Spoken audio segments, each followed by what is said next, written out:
हिरवट रंगाचा प्रकाश काळ्या पाशाने भिंतीवर पडला होता. त्याच हिरवट प्रकाशात एक 4 फूट उंच चौकट दिसत होती. त्या चौकटीतून समर्थ बाहेर आले. त्यांच्या मागून मार्शल आला, मग जय आला आणि शेवटला तृप्तेश. समर्थ, कृणाल, मार्शल, जय, तृप्तेश चौघेही आजूबाजूचं दृश्य पाहत होते. हे चौघेही ज्या जागेत उभे होते तेच यहुदीचं कैवार तलघर होतं. चारही दिशेना काळाकुट्ट पाषाणी दगडाच्या भिंत होत्या. त्या चारही भिंतीवर जादुई हिरवट रंगाच्या कधीच न विझणाऱ्या मशाली पेटत होत्या. त्या हिरवट मशालींचा तो हिरवा फेसाळता जहरी प्रकाश उभा तळघर उजळून गेला होता.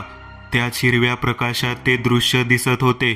तळघराच्या मधोमध एक चौकोनी आकाराचा तलाव होता. त्या तलावात काळाकुट्ट पाणी होतं, शांत निर्विकार पाणी. त्या तलावाच्या आतून पुढे वर वर जाणाऱ्या पायऱ्या होत्या. ज्या पायऱ्या चढून झाल्यानंतर पाषाणी फरशी होती. मग त्याही पुढे 20 पावलांवर अजून 5-10 पायऱ्या होत्या. ज्या चढताच समोर यहुदीचं सर्पसिंहासन दिसत होतं. त्या सिंहासनामागे 30 पावलांवर अजून एक अंधारी चौकट दिसत होती. तर त्या चौकटीच्या उजव्या बाजूलाही 30 पावलांवर अजून एक चौकट दिसत होती. तर डाव्या बाजूला सुद्धा एक चौकट होती.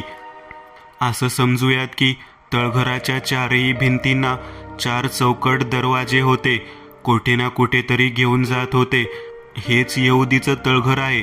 तो पहा त्याचा क्रूर सिंहासन, तो पहा त्याचा क्रूर सर्पसिंहासन.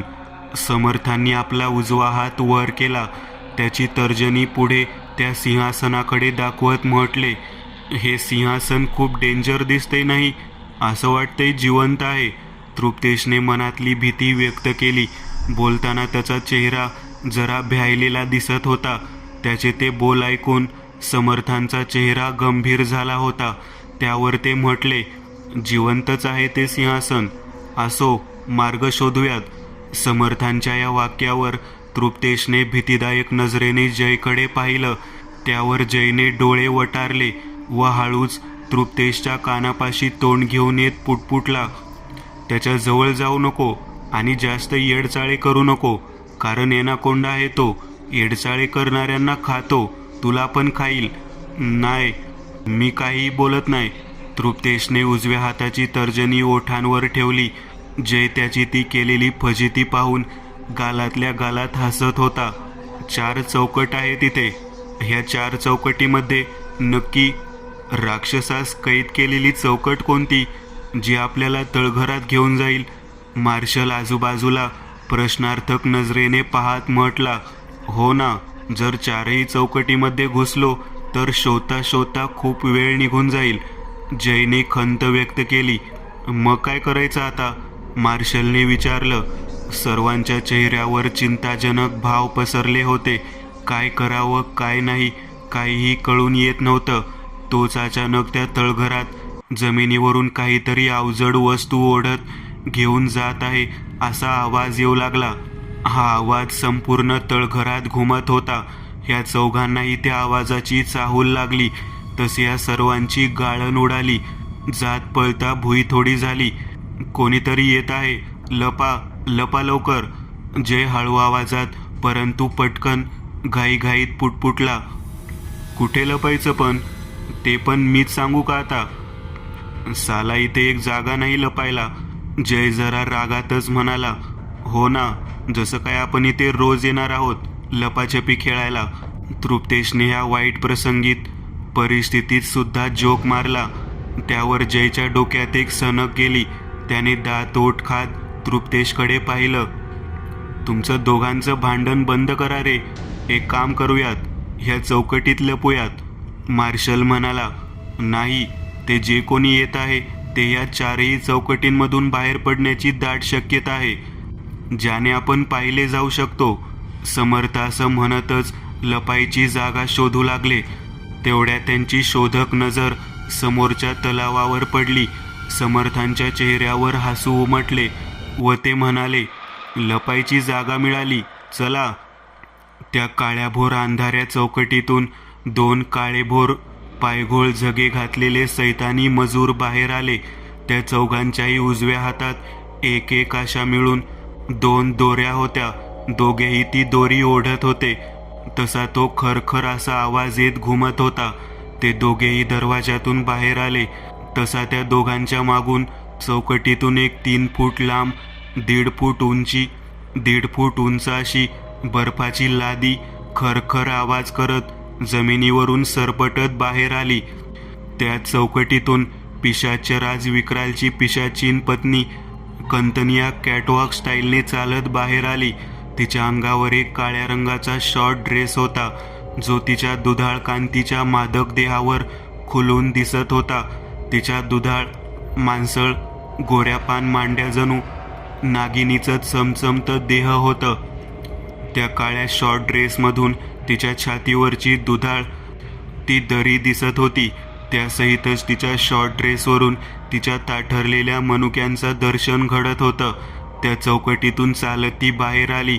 तिच्या मागून यहुदीचा प्रिय कैवार चालत आला. कैवार दिसायला तो एका 4 पायाच्या पाळीव प्राण्यासारखाच होता, परंतु त्याचे गुण, स्वभाव, वागणं सामान्य नव्हतं. ते एक हिंस्र, अमानवीय जनावर होतं. रक्ताच्या तहानेने, मांसाच्या भुकेने हावरटलेलं ते एक हिंस्र, अमानवीय, क्रूर जनावर होतं. 3 फूट उंच, सर्व शरीराची कातडी काळीशार कवचासारखी शक्तिशाली होती. 4ही पायांना धारधार तीक्ष्ण सुईसारखी टोकदार नखे होती. डोकं एका क्रूर, पिसाळलेल्या चवताळलेल्या लांडग्यासारखं होतं. जबड्यातले काळेकुट्ट विषारी दात बाहेर आले होते. त्या उघड्या जबड्यातून पाण्यासारखी लाळ गळत होती. त्याचे ते दोन्ही जांभळ्या रंगाचे चकाकते डोळे आपल्या सर्वांकडे पाहत होते. आश्चर्यचकित करणारी गोष्ट अशी की त्या हैवानी श्वापदाच्या चेहऱ्यावर श्वास घेण्याकरिता नाक दिसत नव्हतं. आता तुम्हाला एक प्रश्न पडलाच असेल, मग तो श्वास घेत कसा होता? तर या पाहूयात.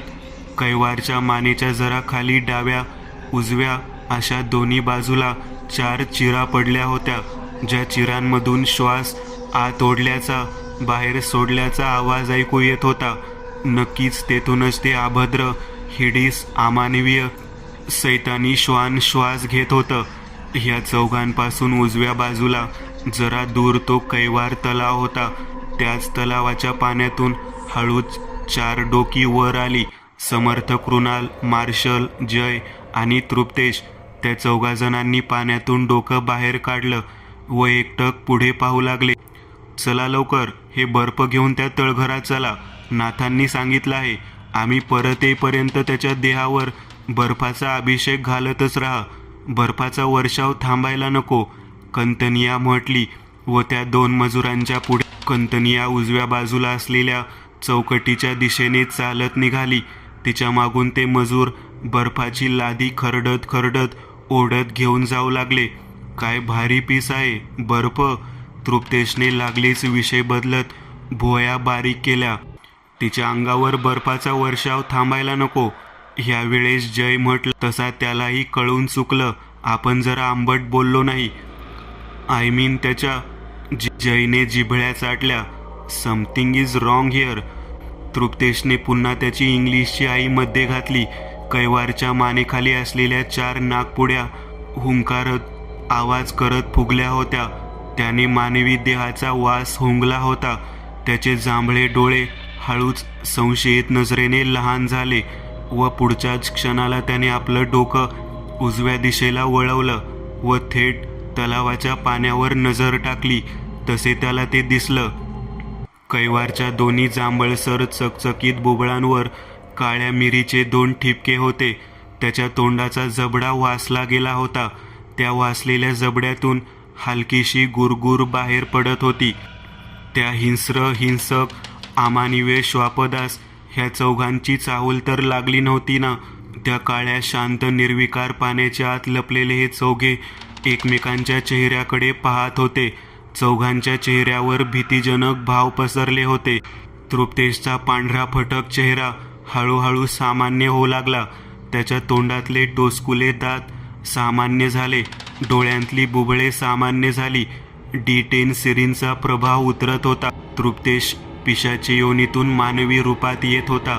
अचानक झालेल्या या क्रियेने त्याचा श्वास अपुरा पडू लागला, दम घुटू लागला. कोणत्याही क्षणी तो पाण्यात श्वास न मिळाल्याने गुदमरून बाहेर येणार होता. हळूहळू तृप्तेशचा चेहरा काळा निळा व्हायला सुरुवात झाली. जयने त्याला दोन्ही हातांनी जरा दम धर असा इशारा करत धीर दिला. तो कैवार हळूहळू तलावाच्या दिशेने येत होता. त्याचे दोन्ही जांभळे डोळे तलावाच्या पाण्यात खिळले होते. इकडे तृप्तेशची हालत खराब झाली होती. पाण्याबाहेर यायचं तर त्या कैवारला कळणार होतं. इकडेही मृत्यू आणि तिकडेही मृत्यू अशी गत त्याची झाली होती. कैवार! अचानक पिशाचीन कंतनियाची हाक आली. अरे तिकडे काय करतोयस? चल ये इकडे, आपल्याला तळघरात जायचं आहे. घुरघुर कैवारने आपल्या जबड्यातले ते तीक्ष्ण दात एकमेकांवर रागाने घासत तलावाच्या पाण्याकडे पाहिलं व हळूहळू चालत त्या चौकटीतून बाहेर निघून गेला. असा आवाज करत तलावातलं पाणी हवेत उडवत तृप्तेश पाण्यातून बाहेर पडला. आत श्वास भरू लागला. You okay Truptesh? जयने काळजीपूर्वक नजरेने तृप्तेशकडे पाहतच विचारलं. त्यावर त्याने मोठमोठ्याने श्वास घेत फक्त होकारार्थी मान हलवली. मी ठीक आहे. आपल्याला त्याचा पिच्छा करायला हवा, ते पुढे निघून जाण्या अगोदर. तृप्तेश फुललेल्या श्वासांसहित कसा तरी मोडक्या शब्दात म्हणाला. चौघेही पाण्यातून बाहेर पडले. ती एक 4 माणसं चालत जातील अशी पाषाणी दगडांची बोगद्यासारखी वाट होती. दर 20 पावलांचं अंतर सोडून भिंतीवर एक एक अशा मशाली जळत पेटत होत्या. पाषाणी काळ्याकुट्ट जमिनीवरून खर खर असा आवाज करत ते 2 सैतानी काळे पायघोळ झगे घातलेले मजूर ती बर्फाची लादी ओढत घेऊन चालले होते. त्या दोघांच्या पुढे कंतनिया चालत जात होती. तिच्या बाजूहून ते हैवानी श्वापत कैवार चालत होतं. चालताना त्याची काळीशार शेपटी सापाच्या शेपटीसारखी खालीवर होत वळवळत होती. ह्या तिघांच्या मागून अगदी चोर पावलांनी छुप्या रुस्तुमसारखे हे 4 जण पाठलाग करत चालत येत होते. मध्येच कैवारची पावले जागीच थांबली. त्याच्या काळ्याशार सशाच्या कानांची हालचाल झाली. ते ध्यान थांबलं हे पाहताच ह्या चौघांच्या छातीत श्वास अडकले. चौघांनी आजूबाजूला असलेल्या पाषाणी दगडधोंड्यांचा आधार घेत आपापलं शरीर लपवलं.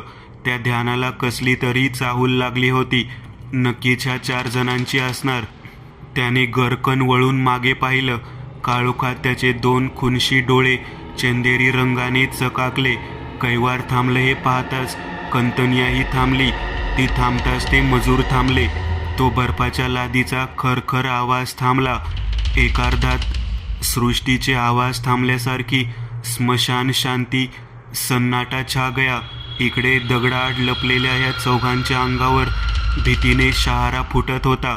कंतनियाने खाली वाकून कैवारच्या डोक्यावर हात ठेवला. तो जिकडे पाहत आहे तिकडे पाहिलं. कैवार अंधारात पाहत गुरगुरला. कंतनियाच्या लालेलाल ओठांवर एक गूढ हसू फुटलं. त्या अंधारात पाहत ती कुत्सित हसली. तिने काहीतरी कसला तरी विचार करत होकारार्थी मान हलवली. पुन्हा चालू लागली. तिच्या मागोमाग कैवार आणि ते मजूर चालू लागले. तो बर्फाचा खरखर असा हृदयाला चीर पाडणारा आवाजही पुन्हा ऐकू येऊ लागला. त्या आवाजाने शांतता भंग पावली जात होती. चला, ती गेली. चला, मार्शल पुटपुटला. हळूच एक एक करत तिघेही समर्थ, तृप्तेश, मार्शल दगडाआडून बाहेर आले. जयसुद्धा बाहेर येणार होता, परंतु त्याचा डावा पाय एका दगडात अडकला होता. हे तिघेही जसे बाहेर आले तोच तेवढ्यात त्या तिघांच्या छातडावर 3 लाथा बसल्या. त्या लाथांच्या माराने तिघेही 3 फूट उंच हवेत उडाले. धप आवाज करत पाठीवर जमिनीवर कोसळले. या घडलेल्या क्रियेने जय सावध झाला. तो अंधारात दडून बसला. दगडाआडून चोरट्या नजरेने त्याने समोर वळून पाहिलं. समोर तेच ते पहाडी उंचीचे सैतानी खवीस उभे होते. ह्या तिघांनाही जमिनीवर पडलेलं पाहून ते तिघेही चांडाळ हैवानी हास्य करत हसू लागले. समर्थ, कृणाल, मार्शल, तृप्तेश तिघेही जमिनीवरून उठले. समर्थांच्या डाव्या हाताला 4 पावलं पुढे एका दगडाच्या आडोशाला जय लपला होता. समर्थांनी गंभीर चेहऱ्याने त्याच्याकडे पाहत मान हलवली, इशारा करत तिथेच थांबायला सांगितलं व तृप्तेशकडे पाहत म्हटले, जय, आम्ही यांना सांभाळतो, तू त्यांचा पाठलाग कर. समर्थांनी तृप्तेशकडे पाहिलं. मार्शलला समर्थांच्या या बोलण्याचा रोग कळाला होता, परंतु समर्थांचे युक्तिरूपी वाक्य कमी बुद्धीच्या तृप्तेशला मात्र समजलं नाही. तसा तो म्हणाला, समर्थ, अहो मी जय नाही, अहो मी तृप्तेश आहे.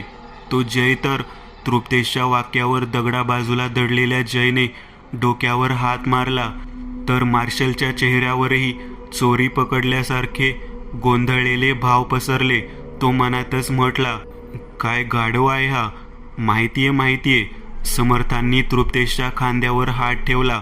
त्याच्या चेहऱ्याकडे पाहत म्हणाले, तुझं नाव जय तृप्तेश आहे. समर्थ पुढील वाक्य हळू आवाजात म्हटले, गप्प बैस. हे वाक्य जयला उद्देशून आहे. हे तिघेही खवीस एकटक समर्थ, तृप्तेश, मार्शल ह्या तिघांकडे पाहत होते. काय खुसूरपुसूर सुरू आहे? तो एक डोळ्याचा 4 हातांचा खवीस मोठ्याने गुरकत म्हटला. त्याच्या आवाजासरशी ह्या तिघांनीही त्याच्याकडे पाहिलं. मला आधीच शक होता तुमच्यावर, पण तो पिशाच्च कुठे आहे तो? त्या खविसाने ओरडून विचारलं. मारला, खल्लास केला आम्ही त्याला. मार्शल मध्येच त्या खविसाला डिवचत म्हटला. त्याच्या त्या वाक्यावर तृप्तेशने डोळे तोंड मोठे त्याच्याकडे पाहिलं व तो मनातच म्हणाला, मी तर जिता आहे भेंडी, मग हा मारतोय कोणाला? होय, मारलं त्याला आम्ही, आणि आता तुमची बारी आहे. समर्थांनी असं म्हणतच उजव्या हातातला रुद्राक्ष मुठीत आणला. असं? त्या एक डोळ्याच्या खविसाने समर्थांकडे खुनशी नजरेने पाहिलं. मग होऊन जाऊ दे ना, पाहू तर कोण जिंकतंय. तो खवीस एका गालात खुनशी हसला. त्याने आपले 4ही हातांचे पंजे एकमेकांवर जोरात आदळत सोडले. तिन्ही खविसांचा युद्धपुकार आवाज घुमला. समर्थांसहित त्यांच्या रक्षकांनी युद्धगर्जना केली. धारधार पातींच्या तलवारीच्या दोन्ही पात्यांवर पाते आदळून ठिणग्या उडाव्या, तसा 3 अमानवीय खवीस आणि दैवी शक्तीचे रक्षक असा द्वंद्व सुरू झाला. अमानवी विरुद्ध दैवी रक्षक भिडले गेले. तो 4 हातांचा एक डोळ्याचा खवीस समर्थांपाशी पोहोचताच समर्थांनी उजव्या हातात घातलेल्या मुठीची पंज वेगाने त्या खविसाच्या थोबाडात लगावण्यासाठी पुढे आणला. तोच त्या खविसाने 4 हातांमधील डाव्या बाजूच्या एका हाताने समर्थांचा उजवा हात हवेत धरला. मग उजव्या हातांनी समर्थांची मान पकडत त्यांना हवेत 4 फूट उंच उचलून वर धरलं. उजव्या बाजूच्या भिंतीवर समर्थांना पाठीवर जोरात आदळलं. धप धप पाठीवर आदळताच आवाज होत होता. त्यासहितच समर्थांच्या चेहऱ्यावर वेदना उमटत होती. दुसऱ्या खविसाने मार्शलपाशी पोहोचताच आपल्या शस्त्राने त्याच्या छातडावर उलटा वार केला. त्या वाराने मार्शल मागे दूर उडाला. 5 फुट्या काठी पैलवान तृप्तेश समोर 6 फूट उंचीचा काळ्या कुट्टर राकट देहाचा खवीस उभा राहिला होता. तृप्तेशने आपल्या उजव्या हाताची मूठ झाकली व एक जोरदार टोळा त्या खविसाच्या थोबाडात लगावली. परंतु त्या हैवानाची कातडी जणू अंबुजा सिमेंटपासून बनली होती की काय, साला त्याला मार लागतच नव्हता. तृप्तेशने ह्या वेळेस डाव्या हाताचा टोळा त्या हैवानाच्या थोबाडात लगावला, परंतु नाहीच. त्या हैवानाच्या चेहऱ्यावर एक वेदनेचा एक टिपूसही दिसत नव्हता. तृप्तेशने आपला डावा पाय उचलला व त्या पायाची किक त्या खविसाच्या पोटात मारली, पण नाहीच. ते खवीस सैतान तसंच उभं होतं. तृप्तेशने पुन्हा डावा पाय उचलला व पुन्हा त्या खविसाच्या पोटात लाथ लगावणार तोच त्या खविसाने डाव्या हातात तृप्तेशचा डावा पाय धरला. मग उजव्या हातात तृप्तेशची गचोंडी धरली व त्याला दूर फेकलं. तसा तृप्तेश मागे जाऊन मार्शल जवळ पडला. कोणाचंही आपल्याकडे लक्ष नाही. हीच संधी साधून जय कंतनियाच्या मागे निघून गेला. मार्शलने आपल्या बाजूला पडलेल्या तृप्तेशकडे पाहिलं. दोघांचीही नजरानजर झाली. मार्शलने तृप्तेशला मानेने जा आणि मार त्या खविसाला असा इशारा केला. त्यावर तृप्तेशने घशाखाली औंढा गिळला व मानेनेच मी असा इशारा केला. ह्या दोघांचं इशाऱ्याने बोलणं सुरू होतं. तोच ते दोन्ही खवीस पुढे आले. दोघांनी एक एक करत तृप्तेश, मार्शल दोघांच्या गचोंड्या धरल्या व अलगद जमिनीवरून वर उचललं. त्या दोन्ही खविसांनी जसे चिअर्सचे ग्लास एकमेकांना टेकवतात तसं मार्शल, तृप्तेश दोघांनाही जवळ आणत एकमेकांच्या शरीरावर जोरात आदळलं व उजव्या बाजूला उभ्या खविसाने तृप्तेशला पुन्हा मागे फेकलं. तसा तृप्तेश पाठीवर पडला. पाठीवर पडताच त्याने दोन्ही पाय मागे नेले व सर्व शरीर उलटी उडीप्रमाणे भिंगवत वर नेलेले पाय पुन्हा खाली आणत पटकन जागेवर उभा राहिला व चपळपणे विद्युत विजेच्या वेगाने हालचाल करत उजवा हात मागे घेऊन जात कमरेला खोवलेली ओल्ड मॉडेल बंदूक बाहेर काढली.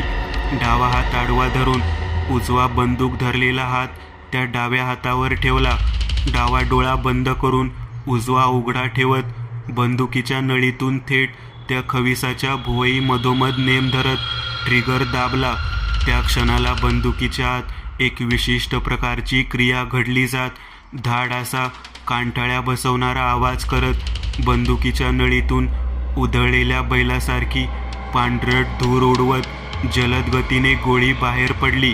सुई असा आवाज करत हवेला छाटत ती चंदेरी रंगाची चांदीची टोकदार गोळी त्या खविसाच्या कपाळावरची कातडी मांस फाडत कवटी फोडून आत घुसली. रक्ताची चिळकांडी उडाली. गोळी पुढून जात थेट मागच्या मेंदूच्या भागाजवळची कवटी ॲटम बॉम्बसारखी फट आवाज करत चिंधड्या उडवत बाहेर पडली. तसा तो खवीस निर्जीव पुतळ्यासारखा मंद गतीने पाठीमागे हवेतून खाली खाली जात धप आवाज करत जमिनीवर पडला. दुसऱ्या एका खविसाने मार्शलला गचोंडीला धरून ठेवलं होतं. त्याने मार्शलला तृप्तेशच्या दिशेने फेकलं. मार्शल हवेतून फुटबॉलसारखं उडत जात तृप्तेशच्या अंगावर कोसळला.